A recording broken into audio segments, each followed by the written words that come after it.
Hi there, this is Monty from Motor Park Vehicles, and here's another one of our detailed vehicle appraisals on a car that's just recently come into us. This is our 2009 VW Golf Mark 5 2-litre TDI GT Sport, 170 brake horsepower, or 170 PS as it should be. It's actually 168 brake horsepower. Very last of the Mark 5s on an 09. You won't find too many of them on 09s. There'll be one or two around out there, but not too many. Now, these videos tend to take about 8 to 10 minutes long, sometimes a little bit longer. Just wanted to give you that information to start off with, but it's quite informative, tells you a bit about the car, service history, etc., and gives you a good view of the car. So when you come to have a look at it, it should be as I've described. Now, I am human. I don't intentionally go out there to get anybody to come down and have a look at a car under false pretenses. We try and tell you exactly what we've seen. The bit about me being human, if I've missed something, I do apologise. I haven't done it intentionally.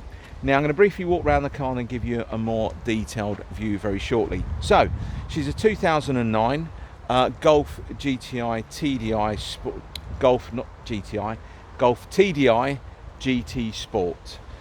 You won't find loads and loads of these around. You'd normally got the 140 horsepower, but this is the 170 horsepower. Lovely specification. Got covered over just 91,000 miles.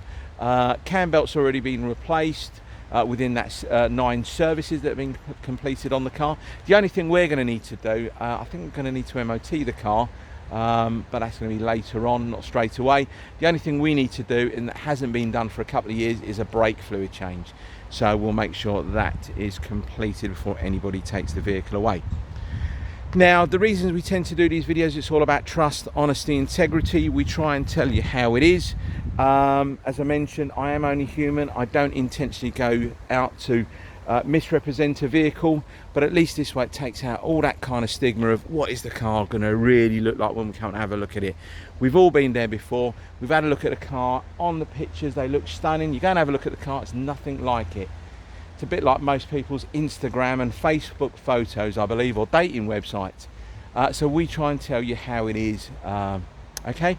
Now, please bear in mind, she has covered over 90,000 miles. She is, what, 10 and a half years of age. She's not going to be a brand new car, guys. She's not going to drive like a brand new car, even though, in my opinion, and that's only my opinion, it drives really well for the age and the mileage, and looks very well as well. Now, in terms of specification, I'll go through that very shortly. You will notice, I'm hoping you'll notice, that we have refurbished the alloy wheels. We haven't gone for a dark grey. We usually do, but we've gone for a kind of subtle grey on these Charleston wheels. These are the 18-inch upgrades. Now, normally the wheels are diamond cut at the front, and then they've got a grey inlay. So we've gone with the grey inlay all the way around, because the diamond cut side of it, when they're lacquered, they can go a little bit milky, and a lot of places now we take into these kind of hand car washes, and if you get a scuff on the wheel, they can sort of pull the lacquer. Anyway, beat around the bush, we've had these refurbished in a light gunmetal grey. Okay, full leather interior in the car. You've got heated seats, you've got privacy glass, you've got rear parking sensors, multi-function steering wheel, Highline computer on it, Isofix. You've got quite a lot of spec on the car. It's lovely.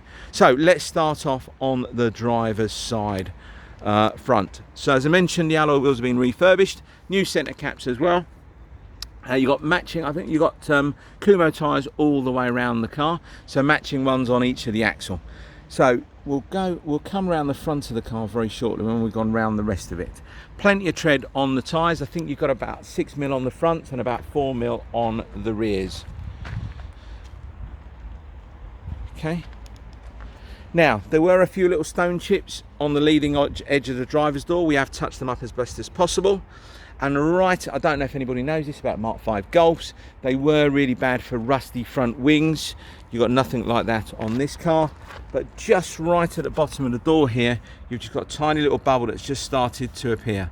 Now, we're not going to be going and getting doors painted, not at this age of car, but I just wanted to point it out to you because, you know, if I took a picture from here, you wouldn't notice any of that. I just wanted to point it out to you. Again, if you read some of my reviews on Auto Trader, they are all genuine reviews. We try and tell you how it is. Okay, so where are we? So we've got full leather interior in really good condition. I'll just turn that radio down. I think the radio's on. That's in really good condition. You've got adjustable height on the driver as well as the passenger, and these little round dials here, they're sort of pump up sort of airbags that go in the backs of the seats for lumbar support. So you've got a bit of wear on the driver's seat here, but apart from that, it looks fantastic. In the center console, you've got, on center armrest, you've got like a adapter there for an iPod. I don't think many people use iPods anywhere, but just thought I'd point it out to you. 6-speed manual transmission, air conditioning, which is nice and super cold, heated seats, your standard radio that you have in the car, multi-function steering wheel. There is the mileage on the car, 91,166. I've covered about 44 miles in that car, as you can see on the trip. I'll normally update the mileages on the cars. Now, when I advertise these cars, because it's so close to 90, and I wouldn't want anybody to miss out on such a lovely car, it is advertised on Auto Trader up to 90,000 miles, but I will put the correct mileage on the car as I'm using it. Because I'll normally put about 300-400 miles on all my cars. 4 electric window switches. And then you've got your adjustment and folding functionality. We have put a new set of mats in the car as well. Nice new black set of mats with a silver trim. The old ones were a little bit weathered, so nice set of mats in the car. To be fair, I put a new set of mats in most of my cars anyway. So let's just show you the back of the car here. I will have to start getting on because we are 6 minutes into the video. Now, another optional extra on here was like a kind of ski hatch, so you can open that, slide it down, you can get into the boot. Another one here which was to do with the rear vents and the cup holders at the back. Believe it or not, that was an optional extra as well. Door panels all look fine. Again, there's no real reason to show you loads of the wheels because they've just been refurbished. Okay, around the back of the car. You've got front and rear mud flaps, rear parking sensors, as I mentioned earlier on.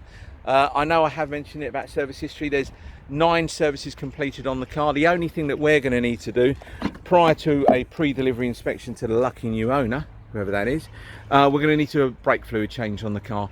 It should be done on these every 2 years. It was missed on the last service. It was only an interim service they had on the last one, and it needs the brake fluid change. Just to, believe it or not, it's to do with the warranty.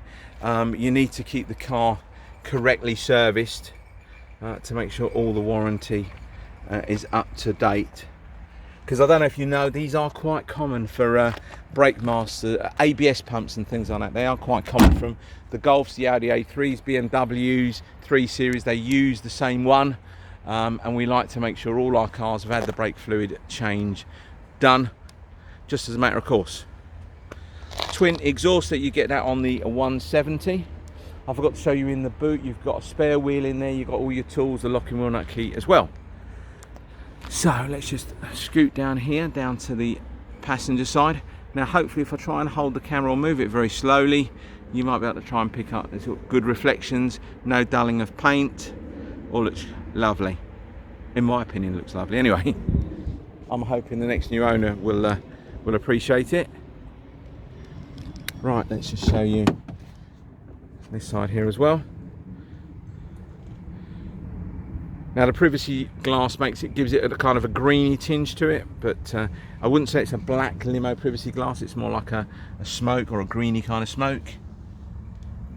But you can probably see it there, front and rear.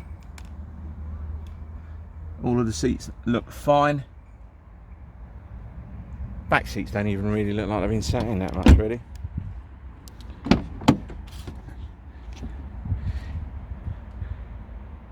Door panels will look good. As I mentioned to you, you've got height adjustment on the driver and passenger seat, and you've got your lumbar support there using that little round dial.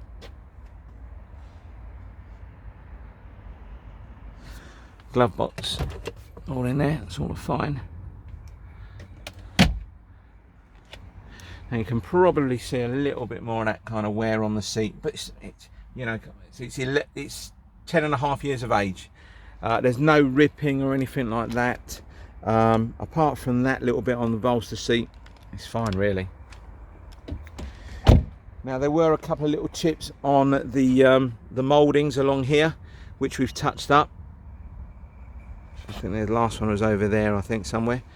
but we've done our very best and touched them up. Okay, alloy wheels again, no real reason to go into too much detail with them, but they have all been refurbished. Plenty of tread on the tyres as well. Now, probably in my opinion, the worst bit of any car is always going to be the front. That's the bit that takes all of the stone chips and God knows what else. So I'm just going to show you a few little bits and pieces on the car. If I took a picture from here, I guarantee you probably wouldn't be able to pick much. But if I zoom in for you, now along the leading edge of the bonnet and along these, probably about a foot up from the bonnet, there was a few stone chips. We've done our very best and touched them all up. And there was a couple over here. They're probably the worst ones you can probably see there. Okay, so we've done our very best and touched them all up for you. There's no great big nasty digs in the windscreen and chips. That's all absolutely fine. The other section is this leading edge here, just along there. Looks like somewhere along it's been sort of scuffed, but again we've just touched it up. Okay, it doesn't warrant us having the whole bumper repainted. Maybe if she was a 2-year-old car with 10,000 miles on the clock, yeah, maybe.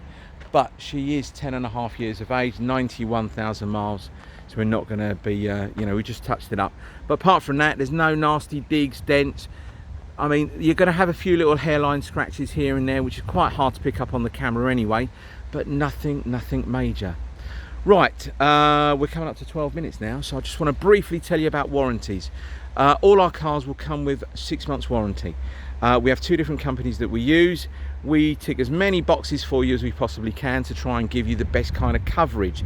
We'll tell you about the good things, the bad things. We give you the information, you go away and then make your own decision based on, I don't know, Trustpilot reviews, etc., reading some of their small print and seeing which one you'd like us to use for you. So we don't give you a basic £250, there you go, 6 months warranty, that if anything happened that was going to be more than £250, that's all the warranty is going to cover you for. No, whether you buy a car from us at £3,000, £5,000 or £10,000, that's what the warranty will cover you for. So the total cost of the car, with each claim being up to £2,000. Everything is done as 100% parts and labour coverage, as long as a warranty claim has been authorised. Now you may get some of the warranty companies will ask you for an excess fee. It's normally up to about £75, or a diagnostics fee as they'll normally charge you, and they normally refund that back to you once a claim has been authorised. There may be some instances where you may have to pay for something up front if you want to, like with one of the companies, it's to do with breakdown assistance. They give you up to £120 including VAT for breakdown, but you have to pay for it and claim it back from the warranty company. So there are lots of bits and pieces, and I will discuss that with any future purchases on this particular car. So I've babbled on far too much, and when you meet me you'll probably understand I do go on a bit too much. If you're interested in this car or anything else we've got in Motor Park Vehicles, please don't hesitate to pick up the phone, send me an email, text, whatever you want to do. I'll reply to everyone. Okay, and I hope to speak to you soon. So thank you again for your time, and this is Monty from Motor Park Vehicles signing off. Bye bye.